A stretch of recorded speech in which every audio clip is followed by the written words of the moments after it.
Hey everyone, in this video I'll show you how to change your account currency on StarTrader.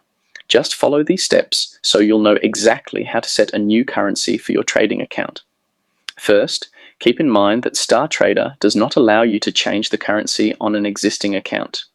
To use a different currency, you'll need to create a new live or demo account. To create a new account, open your browser and go to the official StarTrader website. Make sure you're logged in with your account.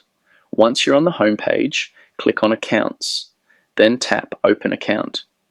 For this tutorial, I'll use a demo account, but the steps are the same for live accounts. Next, choose your trading platform, select your account type, and now you'll see the option to pick a new currency.